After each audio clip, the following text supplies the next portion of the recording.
He didn't need more motivation. He didn't need another productivity hack.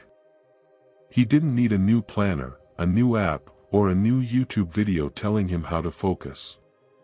What he needed was silence. Real silence. Real focus. But that was the one thing he never had. Every morning he would sit at his desk with the same intention. Today, I will finally concentrate. His laptop would open. His notes would appear.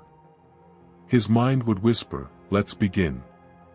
And then, a notification. A message. A vibration. A habit he never chose, pulling him into a battle he never signed up for. 5 minutes. 10 minutes. 30 minutes.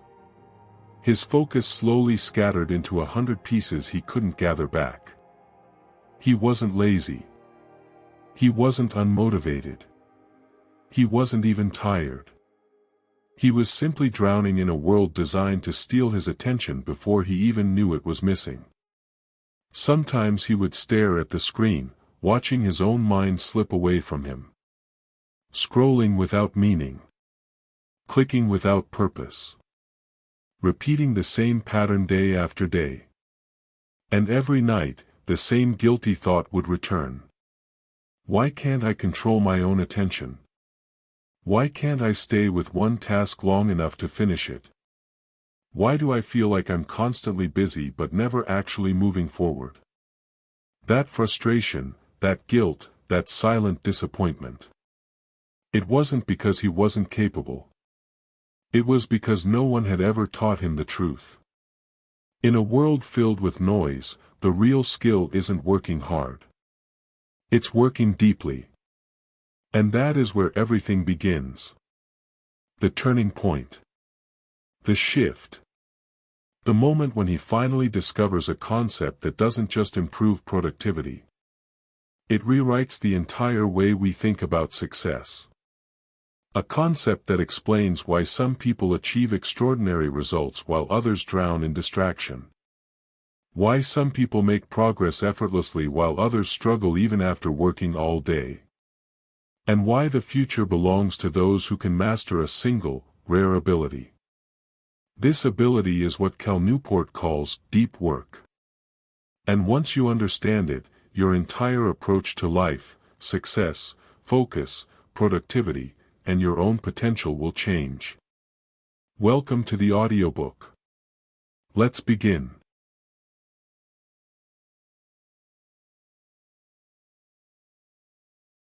He didn't wake up planning to waste the day. Nobody ever does. But somehow, it kept happening. Every morning he would sit with the same determination. Today, I will actually get things done. A fresh to-do list. A full cup of confidence. A mind ready to work. And then, without noticing how or when, the hours would slip away. A message here. A notification there. A quick reply. A small task. Another small task. Checking something for just a second. Switching tabs without knowing why. Jumping between apps, windows, screens, like his mind had become a remote with no battery control. And by afternoon, he wasn't tired from deep work. He was tired from shallow work. The kind of work that looks productive but feels empty. He had answered emails. He had replied to chats. He had checked updates, responded to requests, completed tiny tasks that made him feel busy. But not one thing he truly cared about moved even an inch forward. This was the worst part. The moment he looked at the clock and realized hours were gone, yet nothing meaningful had happened. That sinking feeling. That guilt. That heaviness in his chest. That whisper in his mind saying, "Why am I always stuck in the same place? Why do I never make real progress? Why does my workday never feel like my work?" But the truth hit even harder. He wasn't failing because he lacked discipline. He wasn't failing because he didn't work hard enough. He wasn't failing because he didn't have talent. He was failing because he lived in a world where shallow work is the default. A world where the easiest thing to do is the thing that moves you nowhere. A world where every notification is a trap, every ping is a distraction, and every small task feels urgent even when it means nothing. A world where people confuse movement with progress. Reacting with producing. Being busy with being valuable. He didn't realize it yet, but his brain had been rewired. Not for depth, not for clarity, not for creativity. But for constant switching. Every time he shifted tasks, he lost focus. Every time he responded instantly, he lost depth. Every time he opened his phone, for a minute, he lost 20. Every time he chose the easy task over the meaningful one. He was training his mind to avoid real work. He wasn't alone. Most people today live like this. Most people work like this. Most people die with big goals but shallow habits. And that is the silent tragedy of our generation. We have more tools than any humans in history. Yet our attention is weaker. We have more opportunities. Yet our minds are scattered. We have more knowledge. Yet our ability to sit with one thing, just one thing, has collapsed. This is not a personal flaw. This is a cultural crisis. Shallow work has become the default mode of modern life. The world wants you scrolling, reacting, answering, refreshing, bouncing, checking, switching, updating, consuming. Not thinking. Because a distracted mind is a profitable mind. A reactive mind is an obedient mind. And a shallow mind is a predictable mind. But here is the truth no one tells you. You cannot build an extraordinary life with a shallow mind. You cannot create meaningful work from scattered attention. You cannot achieve deep results with superficial habits. Every dream you've ever had. Every goal, every ambition, every desire to grow. Requires one thing. Depth. Real depth. Focused depth. Protected depth. And that is exactly what the world wants to take from you. Chapter 1 isn't here to comfort you. It's here to confront you. To show you the real enemy. Not laziness.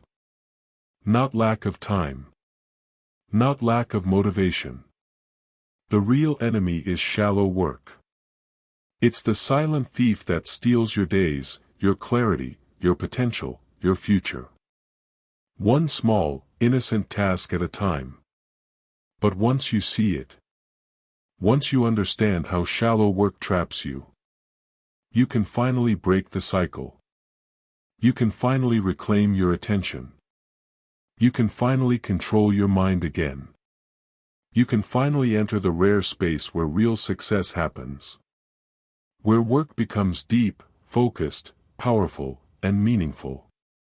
This is the beginning. This is the point of no return. This is the moment you step into deep work.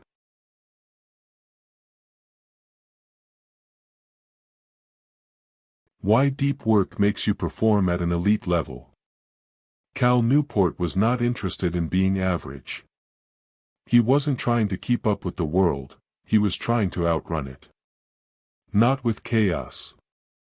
Not with hustle. Not with burnout. But with depth. While most people drown in shallow distractions, Cal built his life around something different, the quiet, powerful, unstoppable momentum of deep work.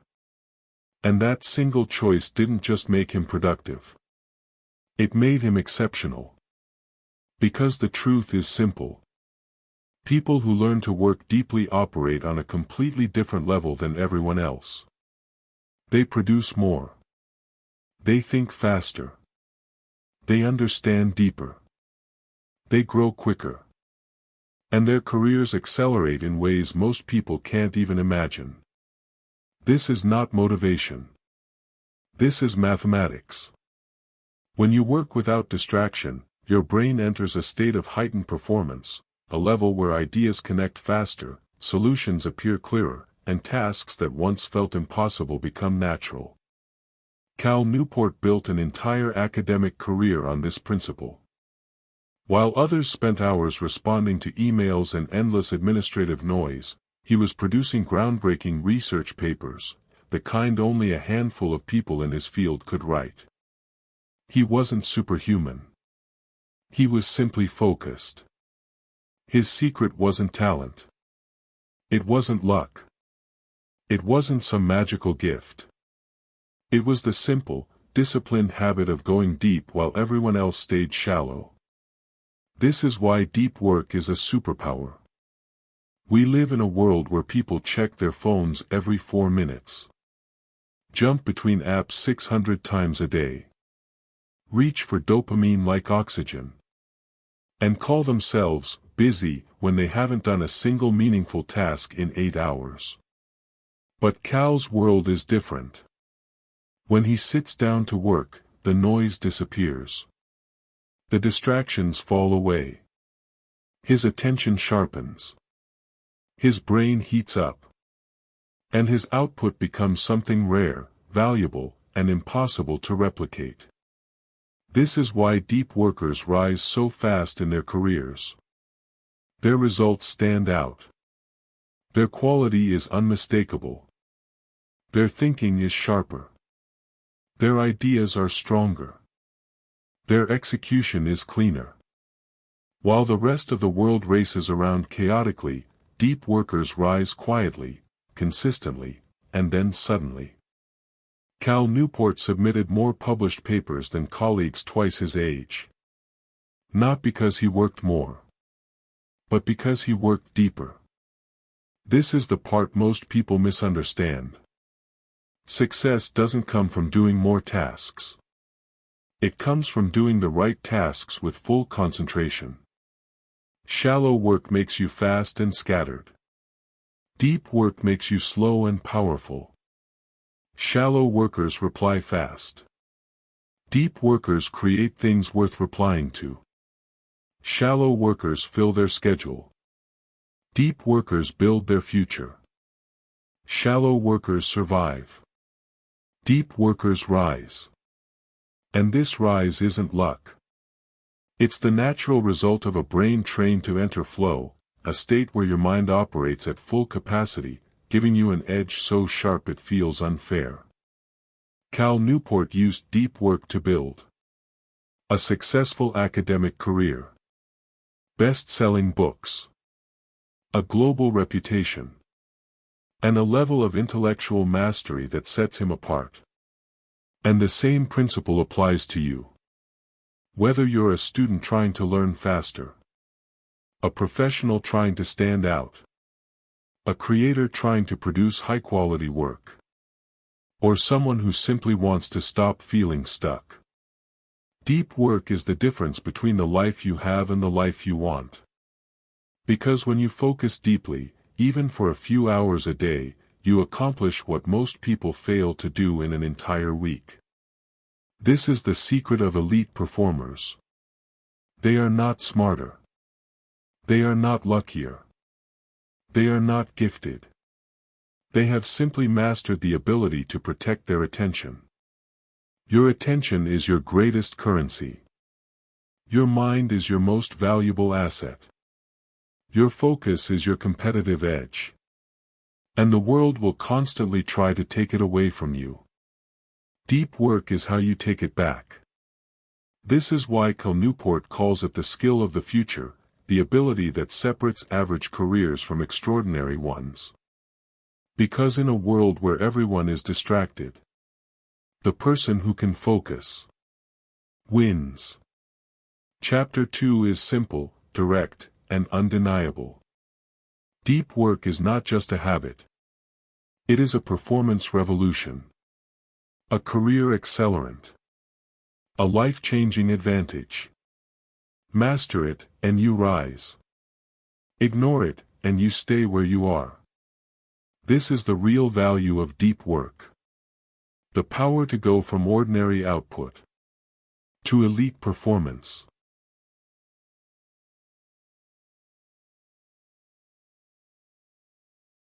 Chapter 3, Section 1, The Before.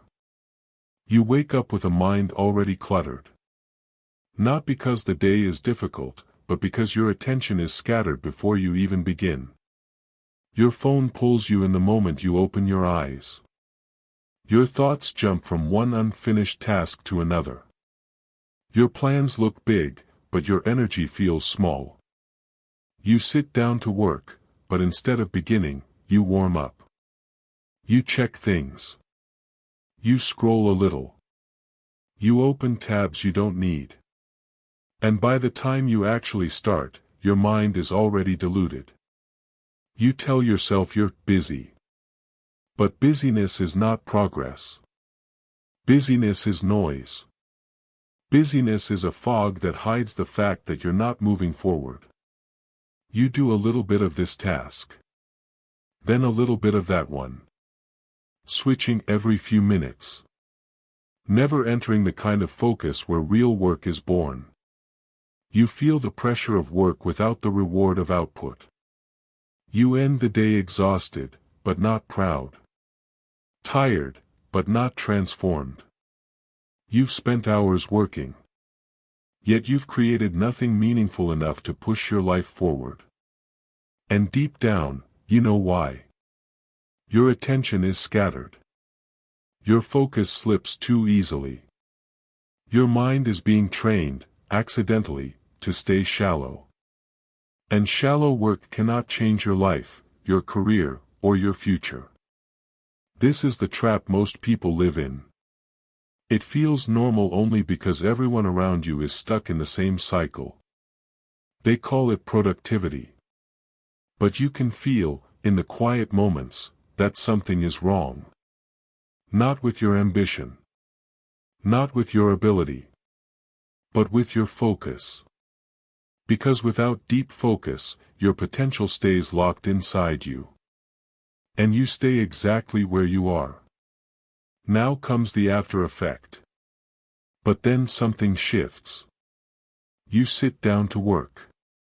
And this time, there is no warm-up. No drifting. No scattered beginning. Your mind feels clear, not because life became easier, but because you trained yourself to focus with intention. You open only what matters. You start instantly. And instead of falling into distraction, you fall into depth. Your attention, once restless, becomes steady. Your thoughts, once scattered, begin to line up in a straight, powerful line. Your work no longer feels like noise, it feels like movement. Real movement. Forward. Ideas connect faster. You understand problems quicker. You produce results that look like they came from someone with twice your experience.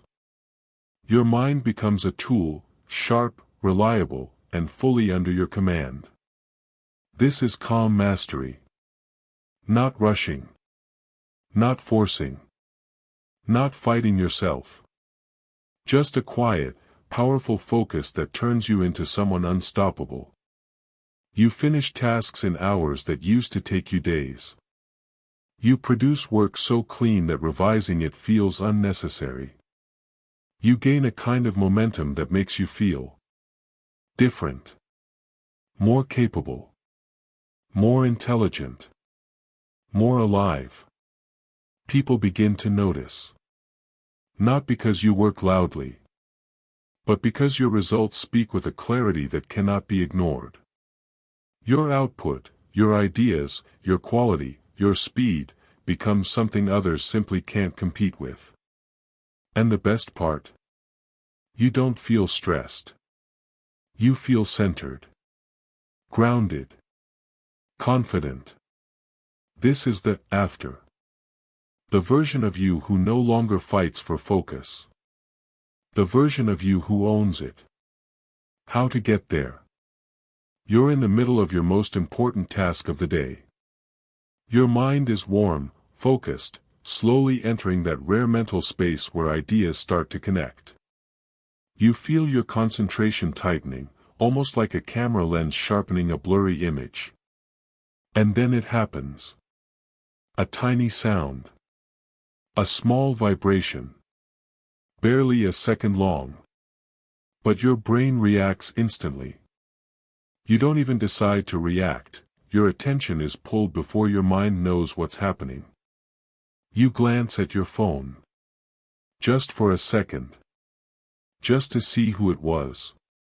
Just to stay updated.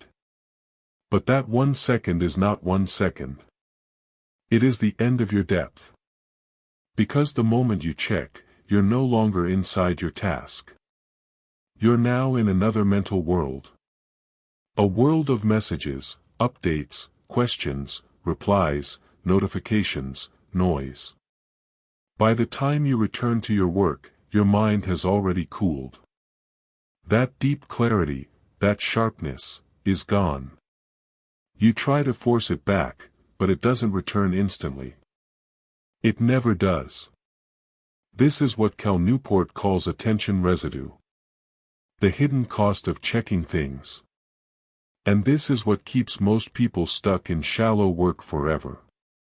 Your brain is not a light switch. It doesn't jump instantly from one task to another. It carries traces, leftover thoughts, from whatever you were doing a moment ago. This leftover mental activity is called attention residue. And it works like this. When you check a notification, even for just a moment, your brain opens a new mental tab. Your mind now holds two tasks. The one you were doing. And the one you just checked.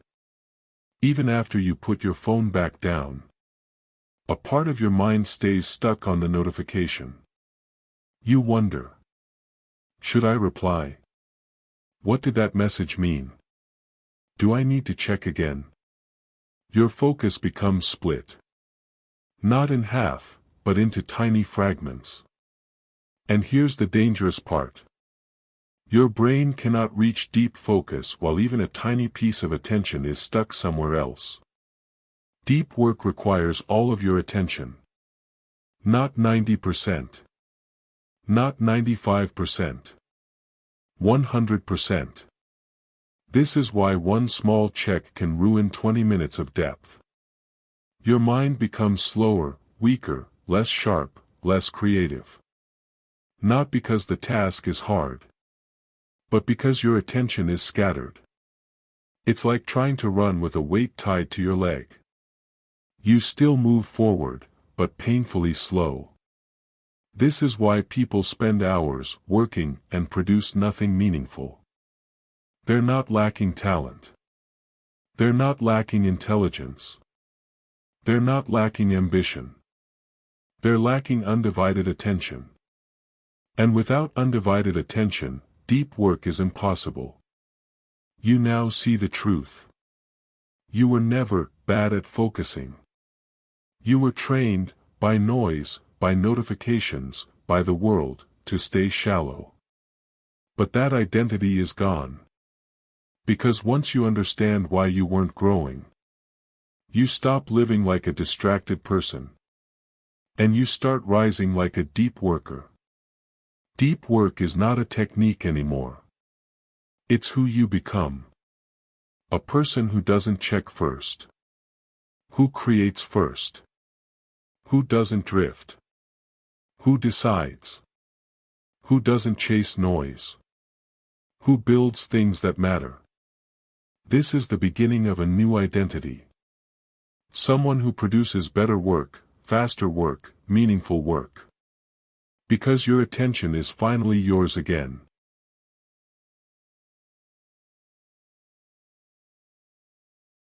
The hard truth, your brain is addicted to stimulation. You think you're choosing distraction. But you're not. Your brain is choosing it for you. This is the hard truth most people never face. Your mind is addicted, deeply addicted, to stimulation. Not because you are weak. Not because you lack discipline. But because your brain has been trained, day after day, year after year, to depend on constant dopamine hits to feel normal. Every time you check your phone.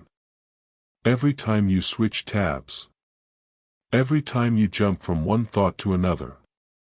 Your brain gets a tiny reward, a spike of pleasure so small you barely notice it, yet powerful enough to shape your entire working life. Your relationship with distraction is not casual. It is chemical. Your brain doesn't panic when you're busy. It panics when you're bored. Silence feels threatening. Stillness feels uncomfortable. Focus feels heavy. Depth feels unnatural. Because your mind has grown used to instant relief. Instant escape. Instant stimulation. Think about it. When was the last time you sat still for even 10 seconds without reaching for your phone? When was the last time your mind tasted pure boredom?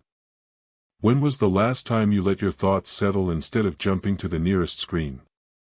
This is why deep work feels hard. Not because deep work is difficult. But because your brain has forgotten how to exist without dopamine. Your mind has become like a spoiled child. Always demanding more attention, more noise, more stimulation. And every time you give in, every time you feed that impulse, the child grows louder. Needier. Weaker. The spoiled child brain hates silence. It hates waiting. It hates moments where nothing exciting is happening. It throws tantrums, mental ones, every time you try to concentrate. It tells you to check something. Anything. Just to escape the quiet. You sit down to work. And within minutes, that inner child starts tugging at your attention. Check your messages. Open that app. Look at something. Don't just sit here, do something easy. This is not laziness. This is dependence. A dependence that steals your ability to think deeply, to create, to produce real work. Because here's the truth nobody wants to accept. If you cannot tolerate boredom, you cannot master focus. And if you cannot master focus, you cannot achieve greatness. Deep work requires a mind that is no longer controlled by urges. A mind that can stay still. A mind that can feel discomfort without running from it. A mind that has trained itself to sit in silence long enough for clarity to appear. When you embrace boredom instead of escaping it, something powerful begins to happen. Your brain recalibrates. Your dopamine levels reset. The spoiled child starts learning discipline. It stops screaming for attention. It stops pulling you away from your work. It learns to wait. To breathe. To focus. This is how you reclaim your mind. Not by forcing yourself to work harder. But by breaking the cycle of stimulation that keeps you shallow. When your brain learns to live without constant dopamine hits, deep work becomes natural.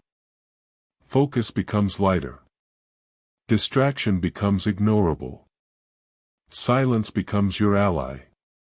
You begin to think clearly. You begin to create with intensity. You begin to feel a power you haven't felt in years. The power of a mind that is finally under your control. This is the truth most people never face. Their productivity problems are not productivity problems. They are dopamine problems. You're not unfocused. You're overstimulated. You're not lazy. You're chemically conditioned. You're not weak. You're distracted at a biological level. But the moment you accept this, the moment you look this hard truth in the eye, you gain something extraordinary. Choice. The choice to train your mind instead of feeding it. The choice to sit with boredom instead of running from it. The choice to reclaim the ability to go deep. To think deeply, work deeply, live deeply. And the moment you make that choice, your focus stops being a struggle and becomes a weapon.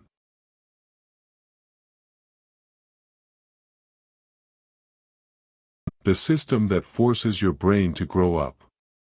You've already seen the truth. Your brain behaves like a spoiled child, craving stimulation, rejecting silence, demanding easy escapes. But here's the part most people never accept. A spoiled child does not fix itself. It is fixed by the environment you place it in. If you rely on willpower, you lose. If you rely on motivation, you lose. If you wait for the right moment or right mindset, you lose again. Your brain will never wake up one morning and say, "I feel disciplined today. Let's focus deeply." That will never happen. Because your brain doesn't rise to your goals. It falls to the structure you build around it. And right now, whether you realize it or not, your brain is trapped inside a system designed for distraction. A system built on notifications, constant switching, shallow tasks, and instant gratification. A system that rewards you for jumping around, not building depth. A system that punishes boredom and celebrates instant dopamine. This system is the reason you feel scattered. This system is the reason you feel busy but not productive. This system is the reason deep work feels like pushing against gravity. But the moment you change the system, everything shifts.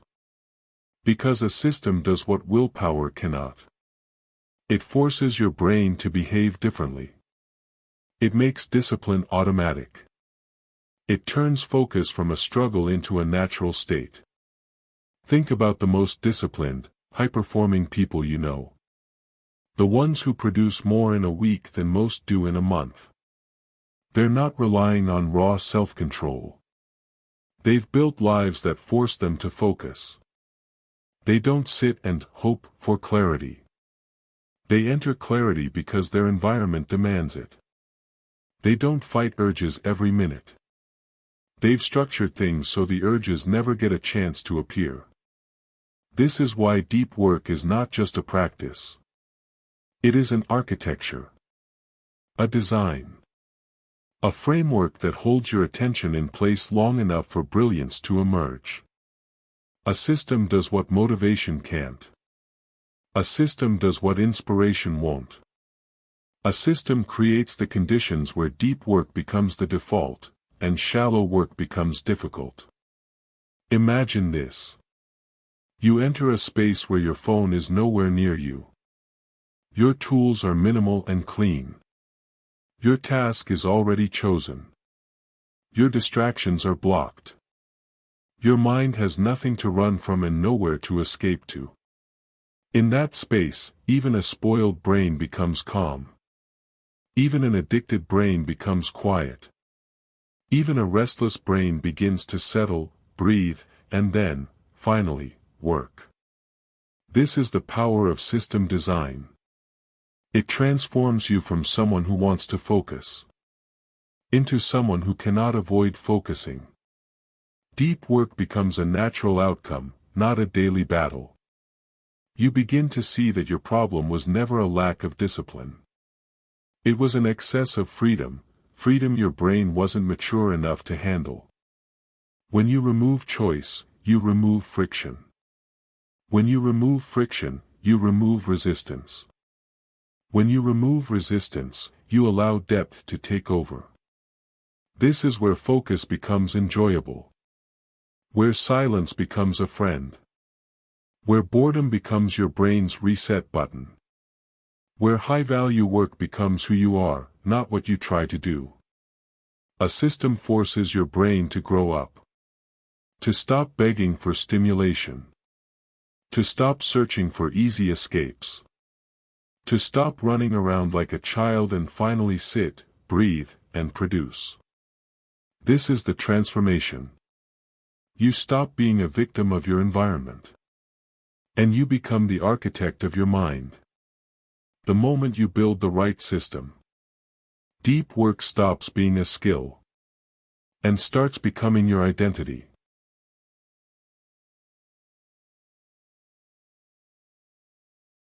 Rituals that lock your mind into deep work.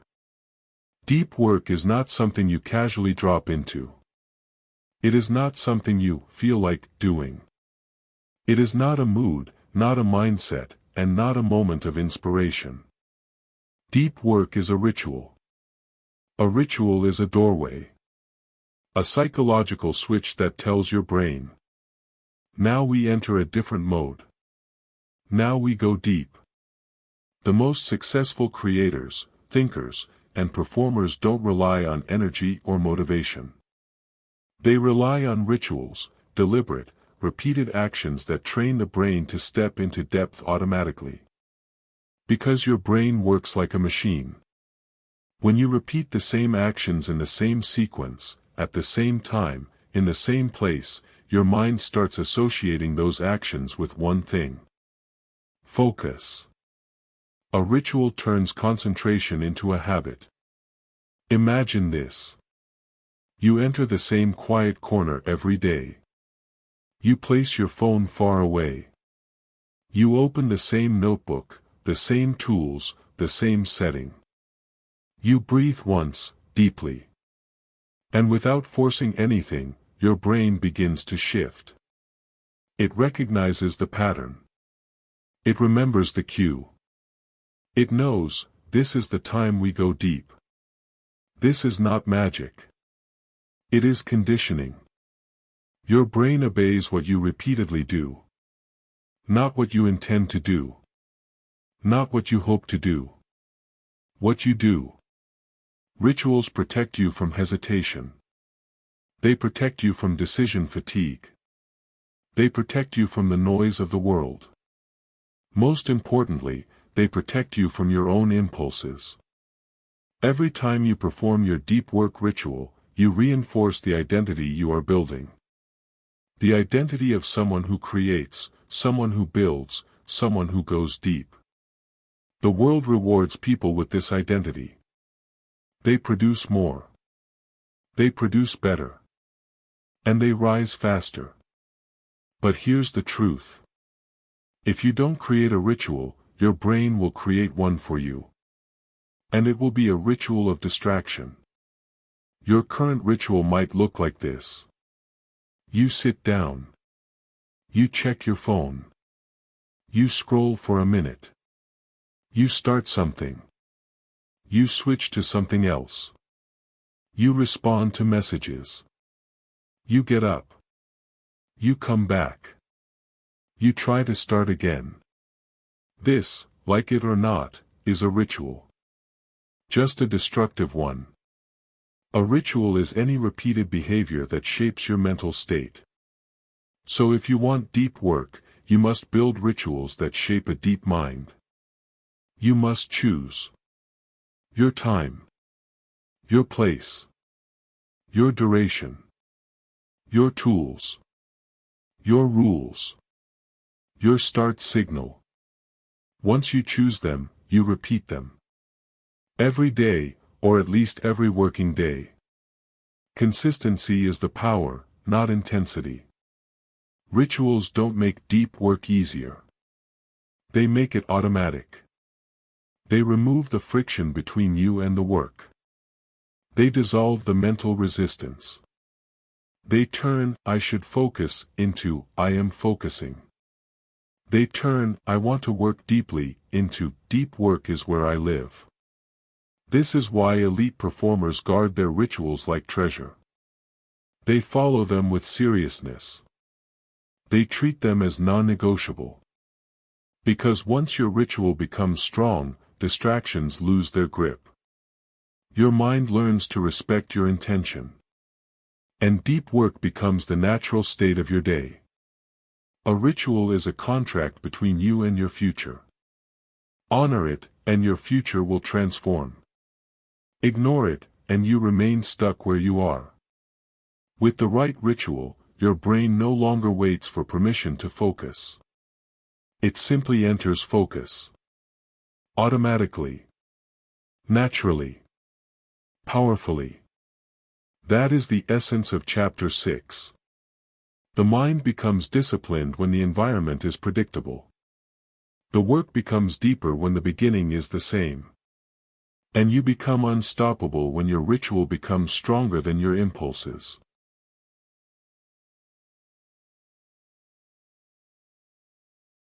Rewiring your mind for unbreakable focus. You've learned how rituals create the doorway to deep work. But rituals alone are not enough. Because beneath your habits, beneath your actions, beneath the way you work, there is something deeper. Your mental wiring. And right now, whether you realize it or not, your mind is wired for distraction. Your brain has been conditioned to react instantly, jump quickly, switch endlessly, and reward itself through shallow stimulation. That wiring did not appear overnight. It was built through thousands of small choices. Checking instead of waiting. Scrolling instead of thinking. Switching instead of finishing. The truth is simple and brutal. Your brain isn't unfocused, it's programmed to be unfocused. But here's the part that changes everything. Anything that is programmed can be reprogrammed. This chapter is about that rewiring. It begins with a principle most people avoid. Your mind obeys repetition, not intention. You don't change by wanting to. Or by reading about it. Or by telling yourself to be better. Your brain changes only when you repeatedly expose it to a new pattern until that pattern becomes stronger than the old one. This is the psychological foundation of deep work. You train the mind to stay with hard things long enough for depth to become familiar. Because right now, depth is not familiar. Silence is not familiar. Stillness is not familiar. Your brain treats them like danger, because it is wired for stimulation. So we must rewire it. Rewiring begins with controlled discomfort. Sitting with boredom. Resisting the urge to escape. Letting your brain feel the friction without feeding it relief. Every time you do this, even for seconds, you are weakening the old neural circuit and strengthening a new one. You are telling your mind. This is where we stay. This is where we work. This is where we grow. And slowly, the old wiring begins to fade. The craving softens. The impulse weakens. The spoiled child calms down. Your brain starts recognizing that silence is not a threat. That boredom is not danger. That stillness is not pain. It begins to realize something it forgot long ago. The mind feels safest when it is focused. The rewiring process continues through what psychologists call attentional anchoring, choosing one object of focus and returning to it again and again, no matter how many times your attention drifts. Every return is a rep. Every rep is a rewiring. You are teaching your brain the meaning of control. You are teaching it the strength of stillness. You are carving new pathways, where deep work stops being effort and becomes identity. This is why people who master focus seem calmer, sharper, faster, more powerful. It is not luck or talent or genetics. It is rewiring. They have trained their internal world so well that distraction no longer feels natural to them. They don't chase stimulation, stimulation feels cheap. They don't fear silence, silence feels like clarity. They don't escape discomfort, discomfort feels like growth. Once the mind is rewired, deep work becomes the brain's preferred state. This is the shift that changes everything. You're no longer forcing yourself to focus. You're returning to what your mind now recognizes as home. And this is why deep work practitioners rise so far above everyone else. Not because they work longer. Not because they work harder. But because they work from a mind that is built for greatness. Your potential does not expand when you read new ideas. It expands when you reshape the system that carries those ideas. And the system is your mind. Rewire it, and nothing shallow will hold you. Rewire it, and no distraction will tempt you. Rewire it, and your work will rise to a level most people can't even imagine. Deep work is not something you do. It is something you become. And Chapter 7 is the transformation. From the person who forces focus to the person whose mind naturally seeks depth.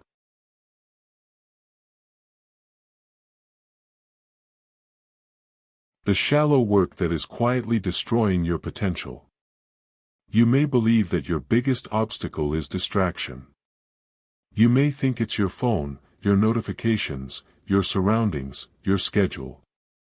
But here is the truth you've been avoiding. Your real enemy is shallow work. The small, unimportant tasks that eat your time, drain your energy, and keep you busy while your potential dies quietly in the background. Shallow work is seductive. It feels productive. It feels active. It feels safe. But it is the single biggest reason why most people fail to rise. Because shallow work fills your day, while stealing your future. Emails, messages, quick tasks, useless browsing, minor decisions, routine errands, endless digital noise, constant switching, fake urgency. They create the illusion that you're moving, when in reality you are running inside a cage. Shallow work keeps your brain busy, but keeps your life exactly where it is. It robs you of the deep hours. The hours where real achievement lives. The hours where breakthroughs are born. The hours where you build something that actually matters. And here's the brutal truth. Most people stay average not because they lack talent, but because they let shallow work dominate their days. They let the world interrupt them. They let small tasks dictate their schedule. They say yes too easily. They prioritize the urgent over the meaningful. They spend their energy on the trivial, and leave nothing for the essential. Shallow work is easy. It's comfortable. It's familiar. It doesn't require courage, or clarity, or risk, or intensity. And that's why your brain loves it. Because it asks nothing of you. Deep work, on the other hand, demands everything. It demands silence. It demands focus. It demands discipline. It demands the courage to ignore the noise and face what truly matters. But you cannot enter deep work when your life is overflowing with shallow obligations. You cannot create deeply when your mind is scattered across 30 tiny tasks. You cannot think clearly when your day is sliced into fragments. You cannot reach excellence when your attention is consumed by the trivial. And that is why most people never access their full potential. They spend their entire life reacting, not creating. This chapter is the wake-up call. You must drain the shallows. Relentlessly. Aggressively. Without apology. Because shallow work will never stop trying to invade your day. It will multiply, expand, renew, disguise itself, push itself into every corner of your schedule unless you force it out. People will expect shallow work from you. Systems will demand it. Technology will encourage it. The environment around you will normalize it. But the life you want, the growth you desire, the excellence you dream of, cannot exist in a shallow world. To rise above average, you must rise above shallow. This means saying no. Often. It means cutting obligations that don't build your future. It means protecting your time like your life depends on it. Because it does. It means removing every non-essential task that steals attention but builds nothing. You don't eliminate shallow work because it's bad. You eliminate it because it costs you something far more precious. Your ability to go deep. And if you don't protect your deep hours, nobody will. If you don't guard your mind, the world will use it for its own agenda. If you don't drain the shallows, your days will be full. And your potential will remain empty. Deep work is not just a skill. It's a lifestyle. A deliberate rejection of the trivial. A disciplined removal of the unnecessary. A conscious choice to focus on what builds your future, instead of what fills your time. That is the hard truth of Chapter 8. Shallow work destroys more dreams than failure ever will. And success belongs to the few who dare to drain it from their lives.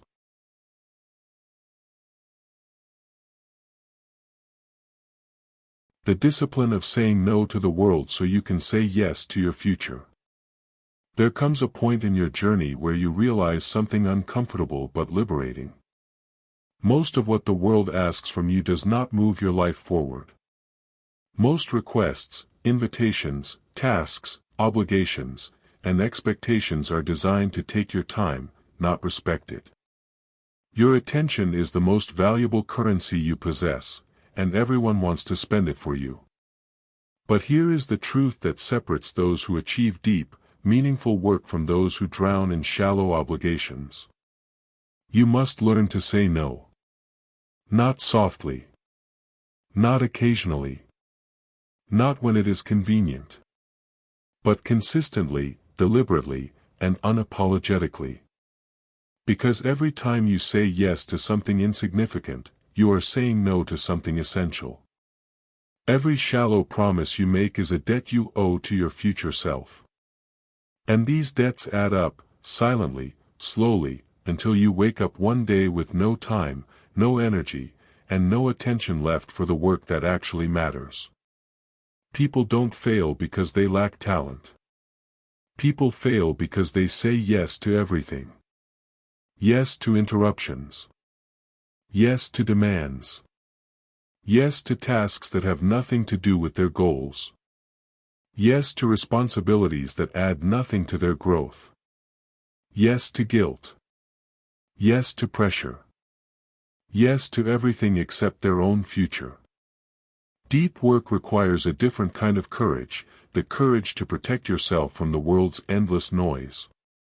You cannot build anything meaningful if you let anyone and anything claim a piece of your day. If your attention is open access, your potential will be permanently limited. You cannot create deeply while living reactively. And that is why this chapter exists. To teach you that the most powerful tool you have in life is a simple, firm, disciplined no. Not rude. Not disrespectful. Just clear. Because no is not rejection. No is direction. No is focus. No is clarity. No is the boundary that protects your brilliance from being wasted on things that do not matter. Your future depends on the no you say today. The world is addicted to urgency. Everyone believes their request is important. Everyone wants a quick answer. Everyone expects immediate availability. Everyone assumes you will bend your time to fit their needs. But deep workers do not live in that world. Deep workers decide whose world they live in. They decide what truly matters. They decide what deserves their time and what does not. They decide which tasks build their future, and which tasks destroy it. And then they act with discipline. Relentless discipline. The discipline to walk away from distractions. The discipline to ignore noise. The discipline to reduce commitments. The discipline to prioritize essential work over easy work. The discipline to choose long-term meaning over short-term comfort. This chapter is not about time management. This chapter is about identity. About who you choose to become. Do you want to be someone who spends their days pleasing the world? Or someone who spends their days building their future? Do you want to be someone who is constantly available? Or someone who is consistently focused? Do you want to be someone who is busy? Or someone who is brilliant? Deep work forces you to confront these questions. Because the path to a meaningful life is narrow. And it cannot be walked by someone who says yes to everything. You must choose your work. You must choose your priorities. You must choose your future. And once you choose, you must defend that choice with unwavering discipline. Say yes only to the things that build you. Say yes only to the tasks that strengthen your craft. Say yes only to the work that aligns with your deepest goals. Say yes only to commitments that elevate your path. And let every other request fall away with a quiet but powerful no. This is the heart of Chapter 9. Your greatness requires boundaries. Your focus requires protection. Your potential requires discipline. Your future requires the courage to say no. Because the world does not reward the most available. It rewards the most focused.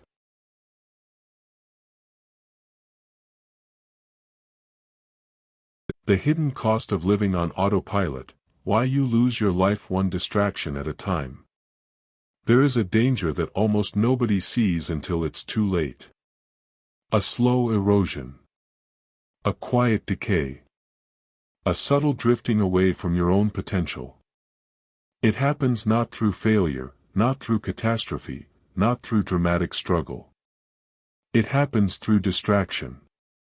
Through autopilot.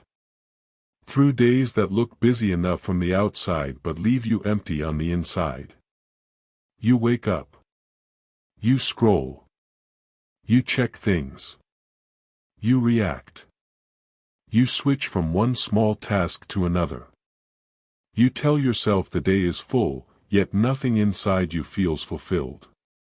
Your hours disappear into the shallow layers of your life, notifications, interruptions, messages, minor activities, quick tasks, habitual browsing, background noise masquerading as productivity. And you don't realize that you are losing something irreplaceable. The ability to choose your focus. When your mind is constantly occupied with the trivial, you become addicted to the trivial. Your brain learns to crave stimulation instead of silence. Urgency instead of importance. Speed instead of depth. Noise instead of clarity.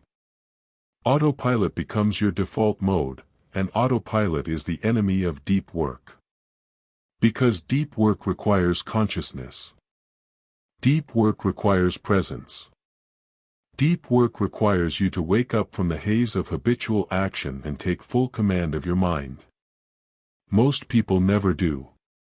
They drift through their days as if the world will someday return their time. They drift through their decisions as if their focus is limitless. They drift through their goals as if tomorrow will always be available. But the truth is brutal. No one drifts into greatness. You only drift into mediocrity. Autopilot living does not bring fulfillment, it brings regret. It creates a quiet ache inside you, a sense that you were designed for more but too distracted to reach it. You can feel it when you're alone for too long. You can feel it when the day ends and you don't remember how you spent it. You can feel it when weeks pass and nothing meaningful has moved forward. This chapter exists to show you that your life cannot change until your attention changes.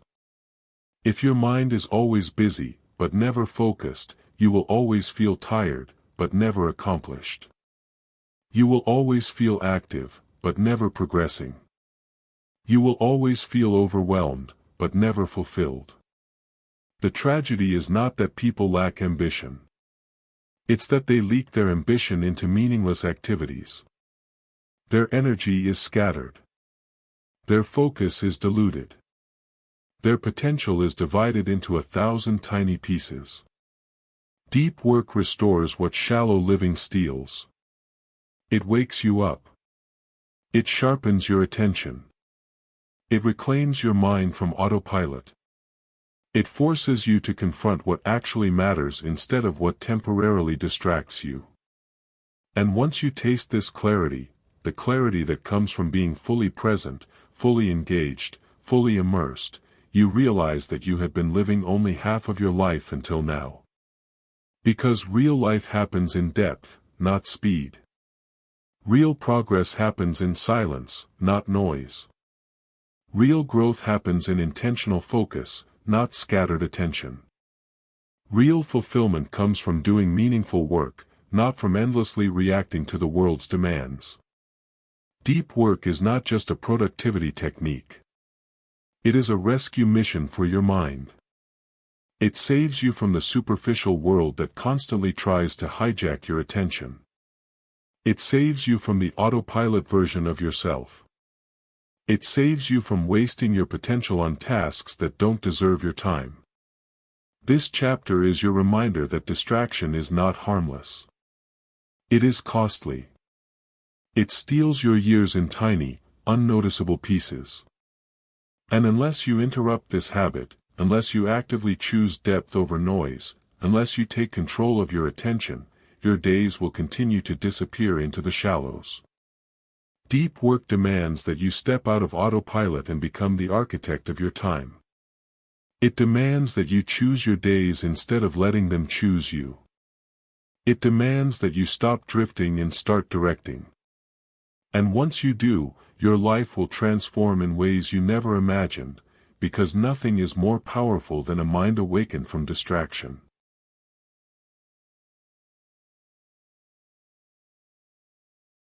The battle for your attention, why focus has become the rarest superpower of the modern age. There is a reason why you feel overwhelmed even when you haven't done much. There is a reason why your mind feels tired long before your body does. There is a reason why you keep planning great things but rarely move them forward. And the reason is simple. Your attention is under attack. Not softly. Not occasionally. Not by accident. But constantly, aggressively, strategically.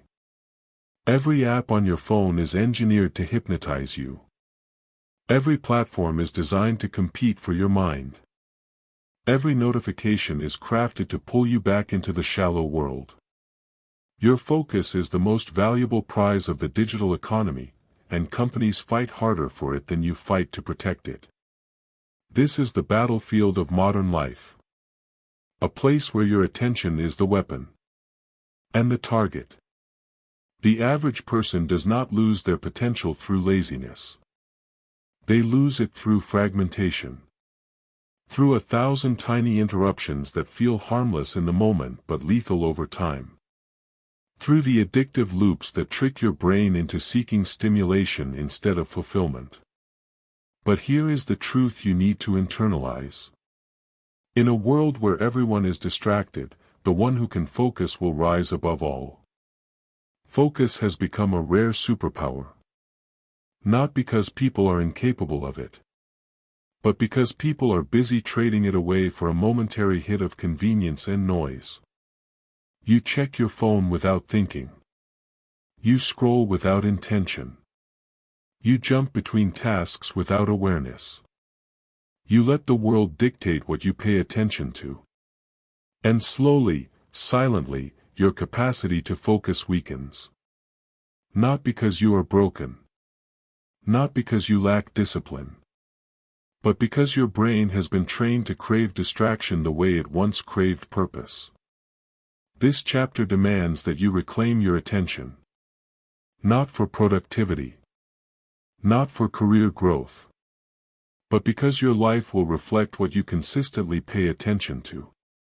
If you give your mind to chaos, you will build a chaotic life. If you give your mind to noise, you will create a noisy existence. If you give your mind to shallow tasks, you will live a shallow story. But if you give your mind to depth, to meaningful work, to ideas that stretch you, to goals that demand your best, your life will evolve into something extraordinary. Because depth transforms the person who commits to it. Focused people think differently. Focused people build differently. Focused people grow differently. Focused people live with clarity while the rest of the world stumbles through confusion. Deep work trains your brain to resist the chaos. It teaches your mind to settle into intensity. It strengthens your ability to stay with a thought long enough to turn it into something real. It builds your capacity to do the kind of work that creates impact instead of noise. The world is drowning in distractions. Endless information, constant alerts, infinite content, limitless stimulation. People are consuming more than ever but understanding less. People are reacting more than ever but accomplishing less. People are busy more than ever but fulfilled less. And the tragedy is that most accept this as normal. But not you. Not anymore. Because this chapter is your reminder that attention is power. Attention is identity. Attention is the architect of your destiny. Where your focus goes, your future follows. The most successful people are not the smartest. They are the ones who mastered their attention. They are the ones who protect their focus like it is sacred. They are the ones who build their day around meaningful work, not around distractions disguised as obligations. This is the turning point. You must choose what world you want to live in. The shallow world that demands everything but gives nothing. Or the deep world that demands discipline but gives you your life back. Attention is the bridge between who you are and who you could become. Protect it fiercely. Guard it with intention. Let nothing hijack it without your permission. Because in the battle for your attention, the cost of losing is your potential. And the reward for winning is everything you've ever wanted to build.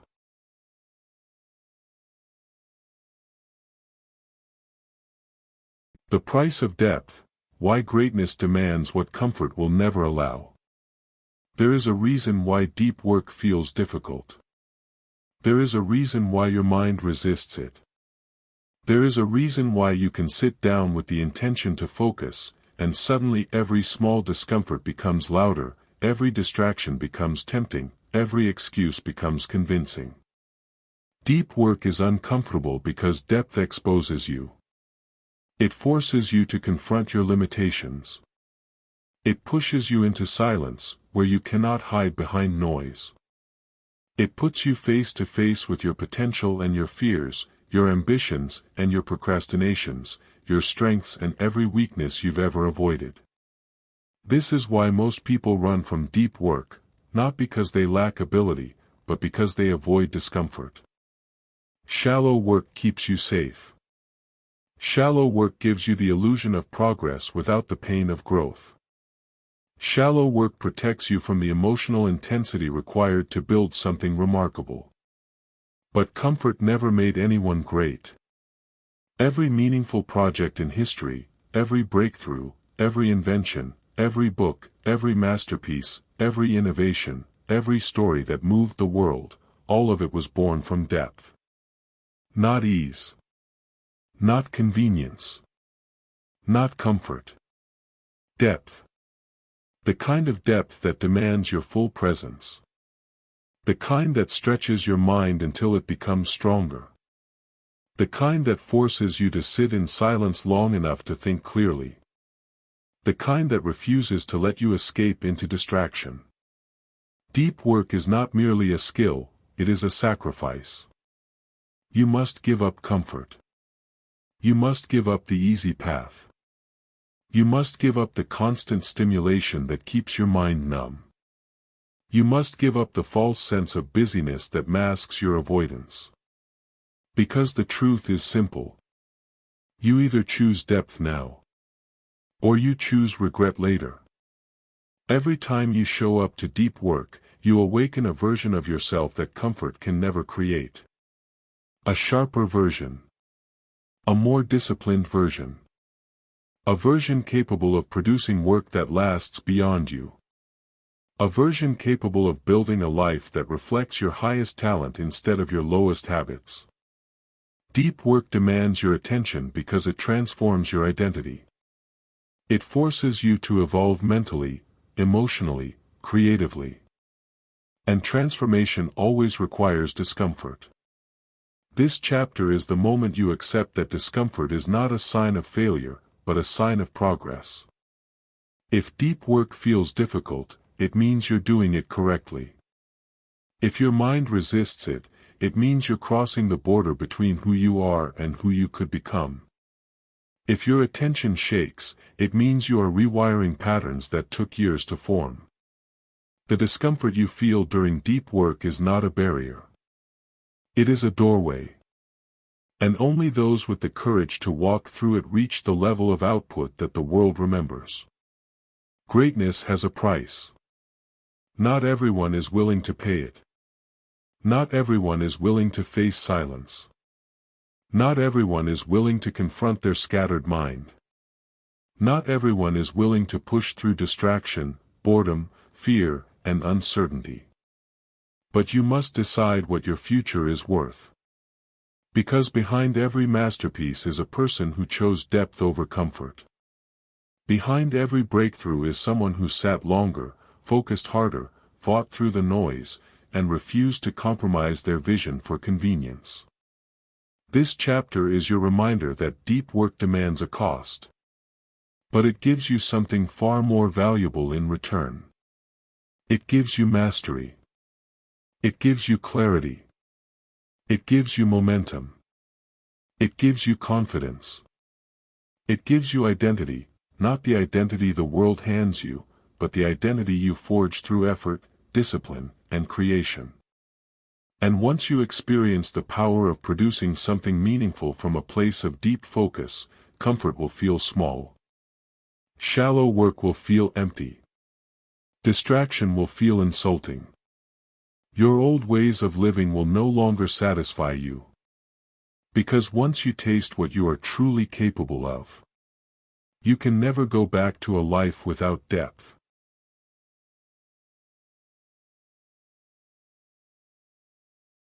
Rituals that rebuild your mind, how structure creates the freedom your potential begs for. If you look closely at the people who consistently perform at the highest level, you'll notice something surprising. Their greatness is not built on motivation. Not on inspiration. Not on bursts of energy. But on rituals. Quiet, disciplined, repeatable rituals. The world romanticizes creativity as something spontaneous and explosive, but the truth is far less dramatic and far more empowering. Your mind produces its best work when it knows what to expect. Chaos does not create brilliance. Structure does. And this is where most people sabotage themselves without realizing it. They try to do deep work inside a life ruled by randomness. They expect focus without a system. They expect breakthrough without consistency. They expect mastery without ritual. But a scattered environment creates a scattered mind. A chaotic routine creates a chaotic output. A life without structure becomes a life without depth. Rituals rebuild the mind that distraction has damaged. They rewire your attention. They anchor your day. They quiet the noise. They tell your brain, this is the time to focus. Nothing else exists. Your brain responds beautifully to that clarity. A ritual doesn't have to be complex. In fact, the best ones are simple. But they must repeat. They must hold the same shape. They must form a psychological doorway into deep work. A specific place. A specific time. A specific setup. A specific action. These small consistencies become a signal, a powerful one, that tells your mind it's time to operate at a higher level. Without rituals, you rely on willpower. And willpower is unreliable, inconsistent, easily depleted. But rituals bypass willpower entirely. They turn deep work into identity. Into habit. Into an automatic shift of consciousness. This is the magic of ritual. It transforms difficult things into natural ones. You no longer try to go deep. You simply begin. Your mind slips into focus because the environment tells it exactly what to do. If you think about it, every high-performance field already understands this. Athletes warm up. Musicians tune their instruments. Writers prepare their space. Monks sit in silence. Surgeons scrub in. Chess masters maintain specific habits before tournaments. Ritual is not restriction. Ritual is preparation for excellence. And yet, regular people attempt deep, meaningful work with none of the rituals that make excellence possible. They try to focus in messy environments. They try to work with unpredictable schedules. They try to concentrate with open notifications. They try to create in the presence of distraction. They expect brilliance from a brain pulled in 10 different directions. And then they wonder why focus feels impossible. This chapter is about reclaiming your environment, internal and external, so your mind can enter depth without resistance. Your ritual might begin with clearing your desk. Or making tea. Or opening a notebook. Or shutting the door. Or setting a single intention for the session. Or writing down the task you will not deviate from. Or playing the same music each time. Or sitting in the same chair at the same time of day. The ritual itself does not matter. What matters is that it becomes yours. Repeating it transforms it into a psychological switch. Your brain learns the pattern. It begins associating those actions with deep work. It enters focus faster. It stays in focus longer. It resists distraction more powerfully. It performs at a level that feels almost unreal. A good ritual is not just a routine. It is a gateway to your highest self. When you create a ritual for deep work, you are designing the conditions under which your best ideas emerge. You are choosing to rise above the noise. You are choosing to elevate your craft. You are choosing to build a life based on intention instead of impulse. Because deep work doesn't just happen. It is engineered. It is constructed. It is practiced. It is shaped by your willingness to create rituals that support greatness instead of habits that support distraction. This chapter is your invitation to build the architecture of your own excellence. Not through force. Not through intensity. But through the quiet, consistent rituals that turn focus into your natural state. Build them carefully. Honor them consistently. And watch how your mind performs at a level you once believed was unreachable.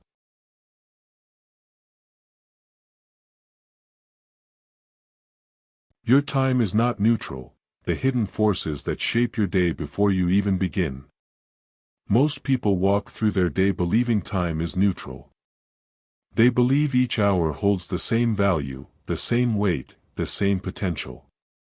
They believe that how the day unfolds is determined mostly by events, responsibilities, and whatever happens around them. But the truth is far deeper, and far more unsettling. Your time is not neutral. Your day is not an empty canvas. It is shaped long before you begin. Your environment shapes it. Your habits shape it. Your emotional state shapes it. Your level of digital distraction shapes it. Your mental clutter shapes it. Your previous choices shape it. Your rituals shape it. Your intention, or lack of intention, shapes it. By the time you wake up, your mind has already been conditioned to either fall into focus or fall into chaos. And this is why so many people want to focus but cannot. They are fighting an invisible current, a current created not today, but by thousands of micro-decisions made yesterday, last week, last month, last year. A current built from habits they didn't even know they were forming. The life you live today is shaped by the way you spent your attention yesterday. Most people don't understand this connection. They think focus is something you do on command. But focus is not an action. Focus is a state. A state that must be protected, cultivated, prepared, and supported by the structure of your life. If you surround yourself with noise, your mind will become noisy. If you drown yourself in notifications, your attention will scatter. If your environment is cluttered, your thinking will be cluttered. If your schedule is chaotic, your mind will be chaotic. If your habits are shallow, your work will be shallow.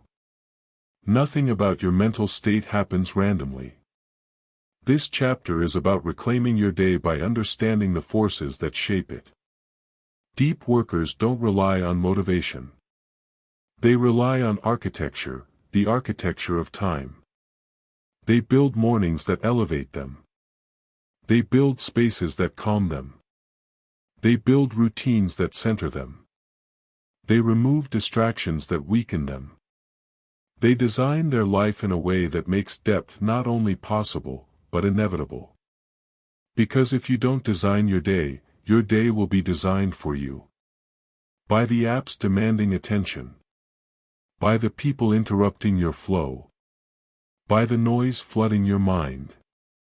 By the shallow tasks waiting to devour your hours. This is the great unspoken truth of modern productivity. Your environment is stronger than your willpower. Your surroundings can either support your greatness or sabotage it quietly, subtly, consistently.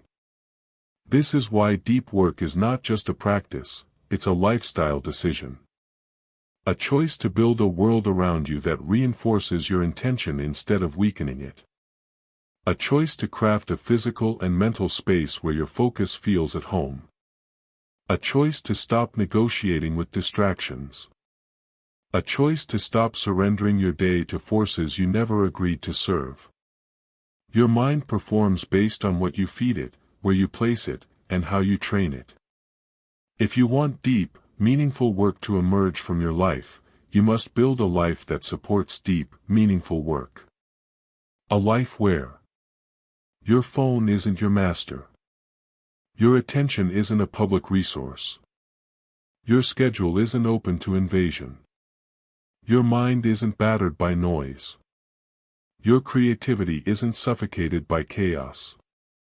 Your potential isn't swallowed by shallow habits.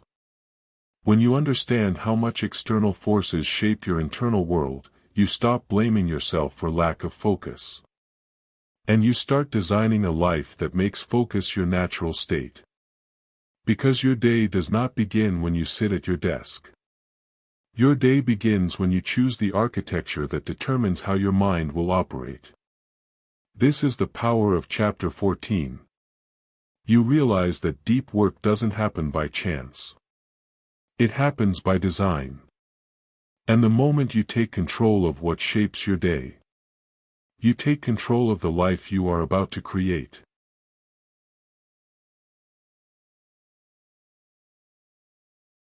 The deep life, why your best work requires becoming a different version of yourself. There comes a moment in your journey toward deep work when you realize something profound. This isn't just about focus. This isn't just about productivity. This isn't even just about doing meaningful work. This is about identity. About who you become when you commit to depth long enough for it to change you. Most people try to improve their life while keeping their identity exactly the same. They want better results without becoming better. They want clarity without discipline. They want progress without commitment. They want mastery without sacrifice. They want transformation without transformation. And that is impossible. Deep work forces a choice between who you've been and who you could become. A choice between the version of you addicted to noise and the version capable of silence. A choice between the short-term comfort that keeps you small and the long-term discipline that makes you powerful. This chapter reveals a truth most people never understand. Deep work is not something you do occasionally. It is something you become. When you commit to depth, you start shedding the parts of your identity built around distraction. The version of you that needed constant stimulation begins to fade. The version of you that filled time instead of building your future starts to disappear. The version of you that lived reactively loses its power. And something new begins to take shape. A calmer mind. A quieter inner world.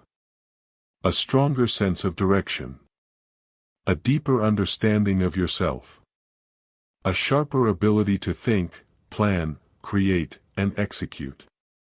A newfound respect for your own potential. This transformation does not happen suddenly. It happens slowly, quietly, consistently. You don't notice it day by day. But one day, you sit down to work and realize your mind reaches focus faster than ever. You realize your thoughts are clearer. Your goals feel more precise. Your distractions feel less tempting. Your time feels more valuable. Your future feels more real. Deep work begins as a skill, but ends as an identity. The more you focus deeply, the more you start craving the kind of life that supports depth. You start protecting your environment. You start saying no without guilt. You start eliminating the unnecessary. You start prioritizing work that reflects who you want to become. You stop tolerating chaos, noise, and triviality. You stop being available to the world in shallow ways. So you can become available to your purpose in meaningful ways. And this is where the deep life begins. The deep life is not about working more. It is about working right. It is about aligning your mind, your habits, your space, your energy, and your values around a single principle. Your best work deserves your best self. The deep life demands honesty. It asks you to admit what is not serving you. It forces you to confront where your time is being wasted. It pushes you to examine the cost of your distractions. It challenges you to choose meaning over mindless habits. But it rewards you with a sense of clarity and power that nothing else can match. You begin feeling more grounded. More in control. More intelligent. More capable. More aligned with the life you want to create. More connected to the work that truly matters. Your identity shifts. Your habits shift. Your goals shift. Your expectations shift. Your standards shift. And slowly, you become a person who does not chase noise. You become a person who does not live scattered. You become a person who does not give your attention away cheaply. You become a person who chooses depth because depth is where your best self lives. This chapter is the moment you decide. Are you building a life around distraction? or building a life around depth. Because deep work is not just a method. It is a declaration. A commitment to rise above the world's chaos. A commitment to reclaim your time from shallow demands. A commitment to choose progress over noise. A commitment to create work that outlives you. A commitment to become the version of yourself you've always known you could be. The deep life is not easy. But it is the only life that leads to mastery, fulfillment, and greatness. And once you step into it, you will never want to return to the shallow world again.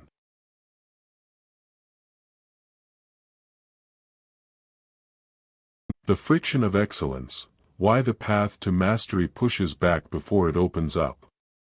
Every meaningful pursuit in life has something in common. Right before it becomes powerful, it becomes difficult. Right before it becomes rewarding, it becomes frustrating. Right before it becomes clear, it becomes confusing. This is the friction of excellence, the resistance you feel when your mind is stretching beyond its old limits. Most people mistake this friction for failure. They assume the struggle means they are not capable. They assume the difficulty means they are not built for the work. They assume the discomfort means they should lower their ambition. But nothing could be further from the truth. The friction you feel during deep work is not a sign that you're breaking down. It's a sign that you're leveling up. Your brain is being forced to build new connections. Your focus is being sharpened. Your endurance is being expanded. Your creativity is being pushed into unfamiliar territory. Your identity is being challenged to evolve. Growth always comes with friction. If the work felt easy, it wouldn't change you. If the work didn't push you, it wouldn't elevate you. If the work didn't test you, it wouldn't strengthen you. If the work didn't demand more, it wouldn't give more. Deep work is not just about creating brilliant output, it's about becoming the kind of person capable of brilliant output. This requires pushing through the moments when your mind wants to escape. The moments when distraction feels comforting. The moments when quitting feels logical. The moments when doubt whispers louder than discipline. The moments when progress feels invisible. These moments are not obstacles, they are thresholds. Every time you push through friction, you cross into a deeper level of ability. Every time you continue when your mind wants to stop, you build a stronger mind. Every time you sit with discomfort instead of running from it, you train your brain to stay present. Every time you resist distraction, you reclaim authority over your attention. This chapter is the reminder that mastery does not reward the most talented, it rewards the most resilient. People quit not because they lack potential, but because they never learned how to endure the friction that precedes growth. They never learned to interpret difficulty correctly. They never learned to see resistance as a companion, not an enemy. But you're learning it now. You're learning that friction is a signal, the signal that you are entering deeper territory. You're learning that discomfort is proof that you're working on something meaningful. You're learning that growth doesn't feel like inspiration, it feels like strain. You're learning that mastery begins exactly where comfort ends. The world we live in has conditioned people to seek ease. To avoid discomfort. To label any friction as a problem. To believe that effort is a sign something is wrong. But the truth is simple. Ease produces nothing. Comfort produces stagnation. Distraction produces waste. And friction, real, demanding, uncomfortable friction, produces greatness. Deep work requires you to embrace the friction. To welcome it. To expect it. To understand that the days when the work feels hardest are the days you grow the most. To remind yourself that a difficult session is not a failed session, it is a breakthrough in disguise. There is no mastery without friction. There is no transformation without discomfort. There is no deep life without resistance. There is no greatness without strain. And here is the final truth of this chapter. The person you become on the other side of friction is worth every ounce of struggle it takes to reach them. Push deeper. Stay longer. Work through the resistance. And watch how every session reshapes not just your work, but your entire identity.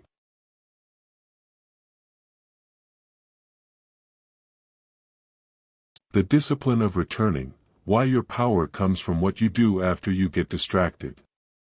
There is a myth people silently carry. That the most focused individuals are the ones who never get distracted.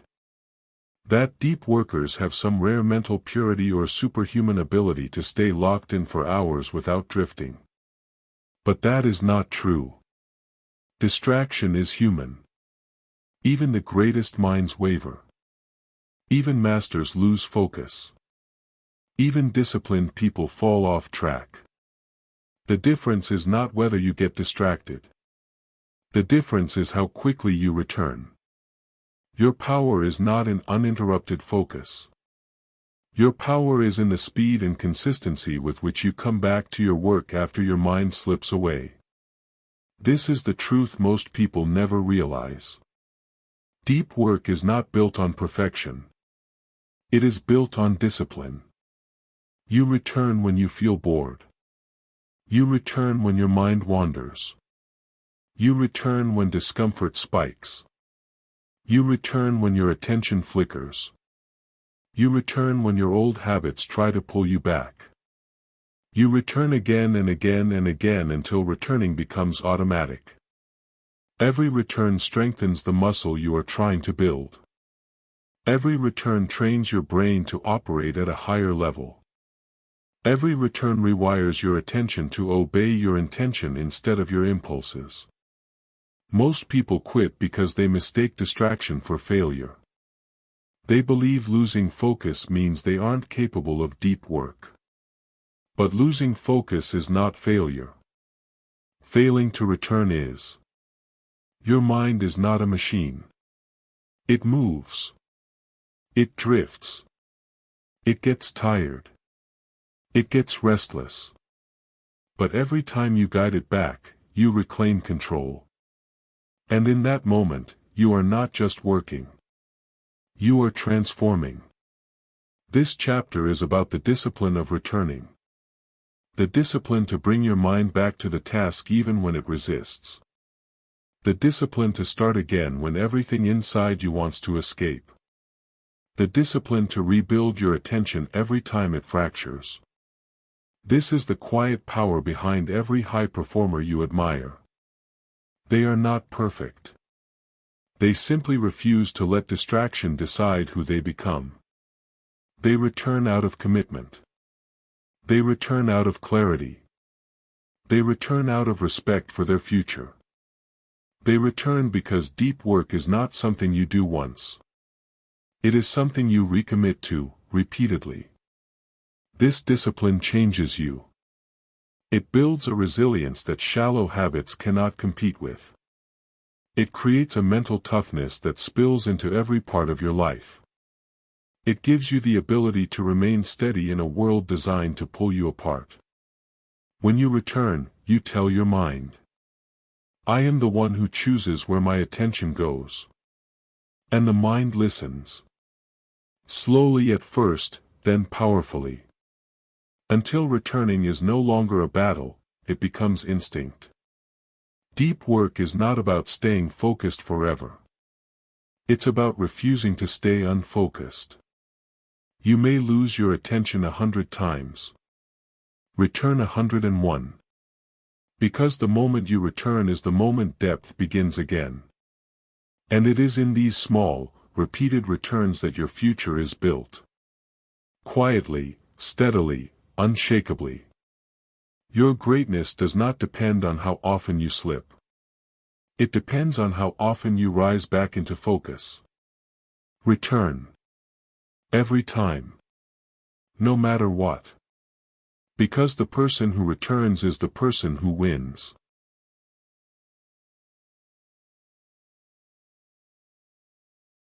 The noise you don't notice, how invisible distractions quietly steal your future. The most dangerous distractions are not the obvious ones. They are not the loud interruptions, the buzzing notifications, the constant pings of your phone. Those are easy to recognize, easy to blame, easy to shut off. The distractions that truly destroy your potential are the invisible ones. The ones that live quietly inside your habits, your thoughts, your environment, and your routines. Invisible distractions are subtle. They hide behind normalcy. They disguise themselves as harmless. They slip into your day without resistance. You don't fight them because you barely notice them. But they shape your mind more than anything else. A tab left open, just in case. A quick glance at your phone every few minutes. Thinking about tasks you haven't written down. Walking into a cluttered room. Working in a space that doesn't inspire you. Letting your mind drift into autopilot. Carrying emotional residue from yesterday. Letting small problems float unresolved in your head. Allowing people's expectations to dictate your attention. Starting your day without intention. Living in reaction mode. These are the distractions that steal your depth one small bite at a time. And you don't lose focus suddenly. You lose it slowly. Your mind becomes slightly more scattered. Your attention slightly more fragile. Your thoughts slightly more rushed. Your patience slightly thinner. Your discipline slightly weaker. One small distraction does nothing. But 10 of them, every day, reshape your entire mind. Invisible distractions operate like invisible leaks in a ship. Nothing dramatic happens at first. No alarms ring. No crisis appears. But slowly, consistently, inevitably, your ship sinks. Your potential sinks. Your clarity sinks. Your creativity sinks. Your ability to focus sinks. Your sense of direction sinks. Not because you lacked ambition. Not because you lacked intelligence. Not because you lacked opportunity. Simply because your attention was evaporating through openings you didn't even realize existed. This chapter is about closing those openings. If you want to live a life of depth, you must treat your attention as a scarce resource, because it is one. Every invisible distraction you eliminate returns a piece of your power. When you clean your space, your mind becomes clearer. When you remove digital clutter, your thoughts become sharper. When you write down your tasks, your mental load becomes lighter. When you turn your phone face down, your focus becomes stronger. When you close and use tabs, your mind becomes calmer. When you create intentional beginnings to your day, your purpose becomes stronger. When you design boundaries around your work, your future becomes clearer. You begin to realize that focus is not just something you do. It is something you protect. And protection begins with awareness. You must see the invisible before you can remove it. This chapter asks you to look deeply at your life. What drains you without your permission? What slows you without your noticing? What weakens your focus without your awareness? What repeatedly steals your time, not dramatically, but subtly? Because those small, invisible distractions are the forces shaping your life more than you realize. Deep work is not only about adding intensity. It is about subtracting noise. Not the loud noise, the hidden noise. Your future depends on your ability to eliminate what works against you silently. Because once you clear the invisible distractions, your mind gains a level of clarity and stability that most people never experience. A mind that is fully available. Fully directed. Fully conscious. Fully aligned with the work that matters. This is where your potential lives. In the quiet space that appears only after you remove the invisible noise.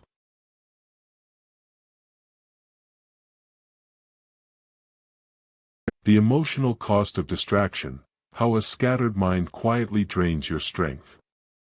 There's a hidden truth people rarely acknowledge. Distraction doesn't just waste time. It drains the emotional strength you need to live your life. Every moment your mind is pulled away.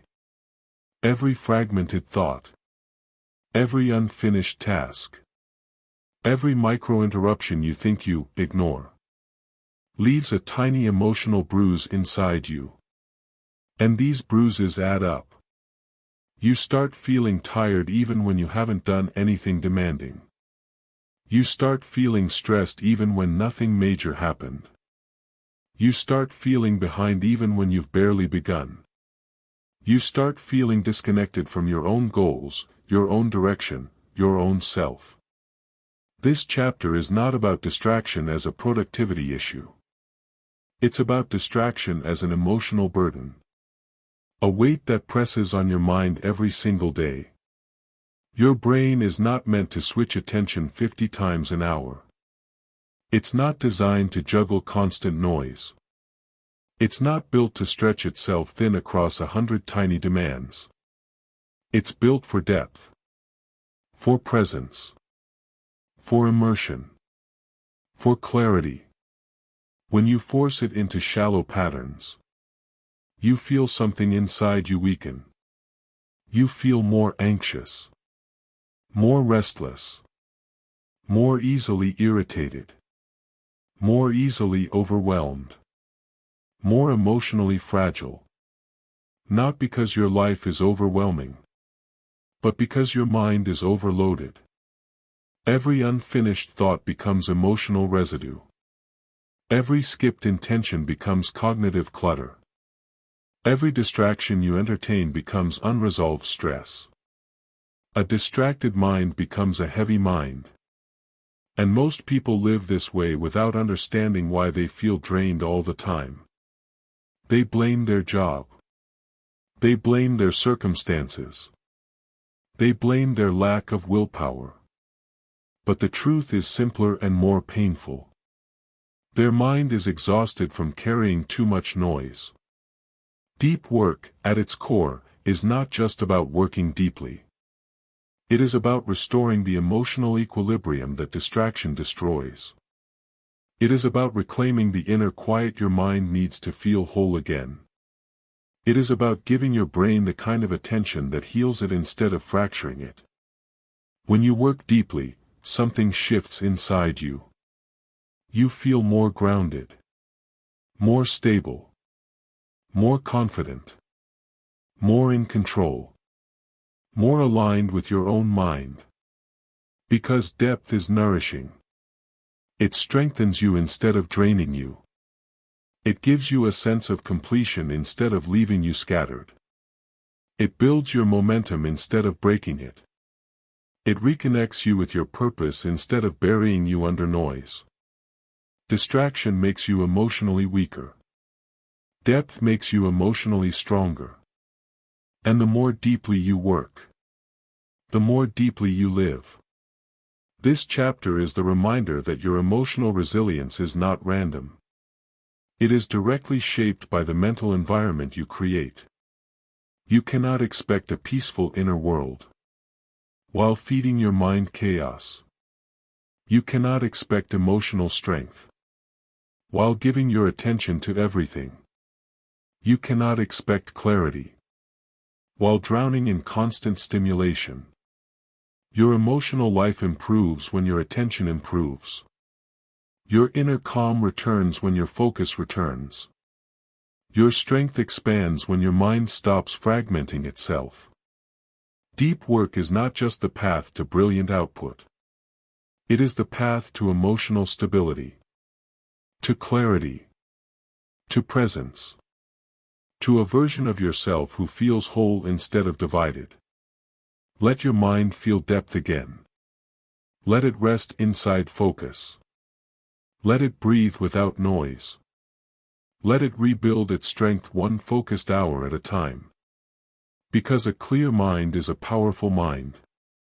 And a powerful mind can build the life you dream of.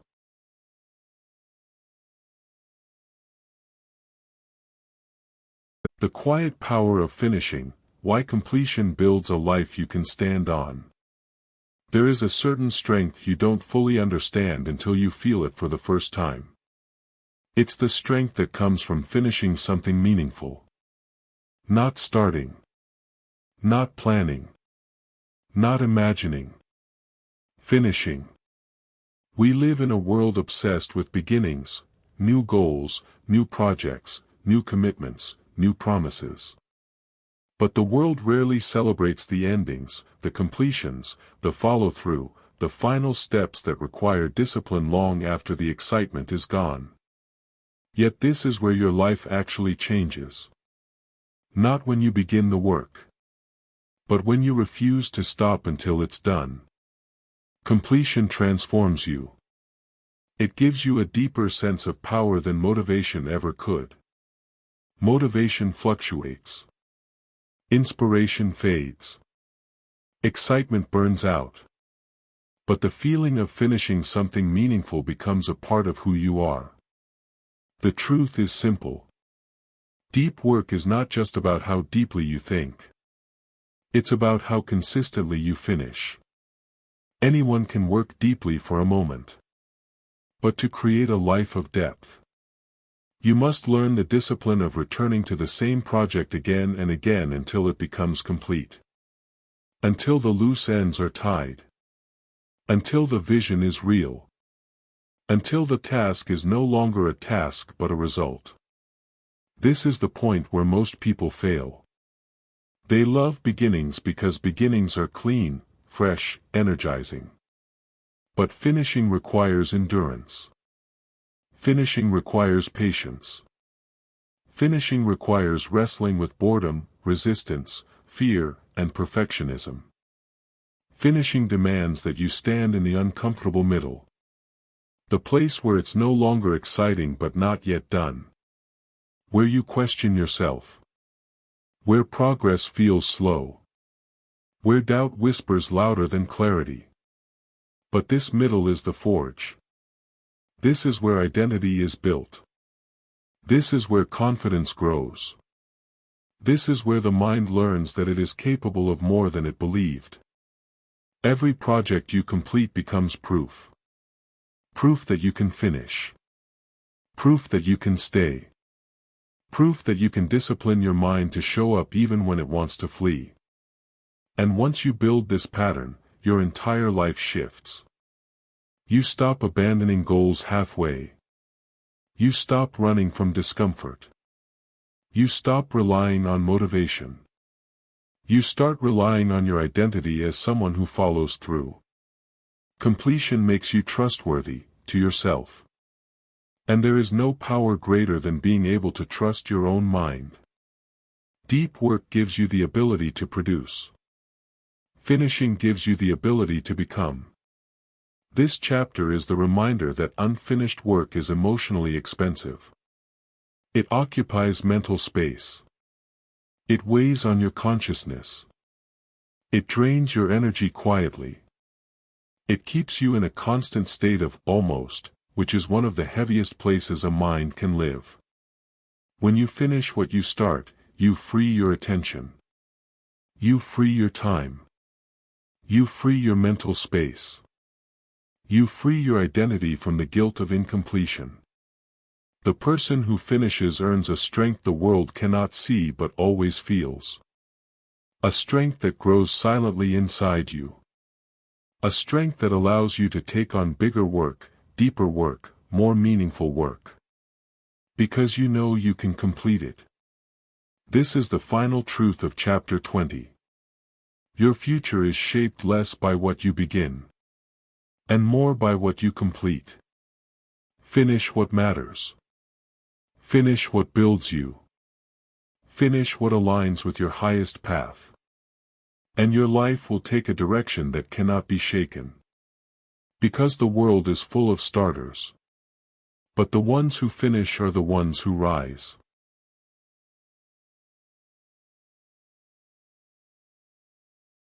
Your future is built in silence, the invitation to a life beyond noise. If you've reached this point, you already know something most people never realize.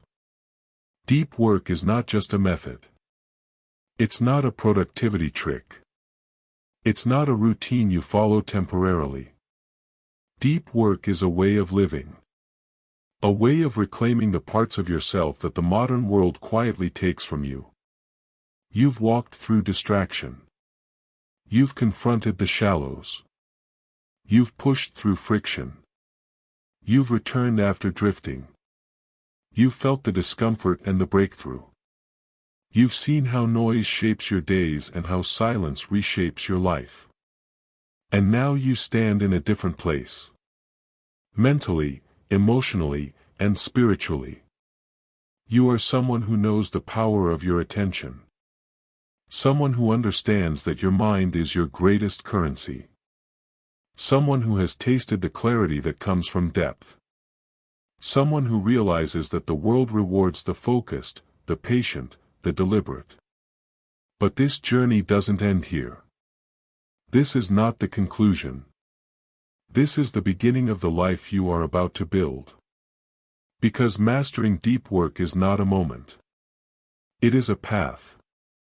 A path that leads you away from noise and toward meaning. Away from busy work and toward impact. Away from reaction and into creation. Away from the shallow world and into your deepest potential. Deep work gives you something rare.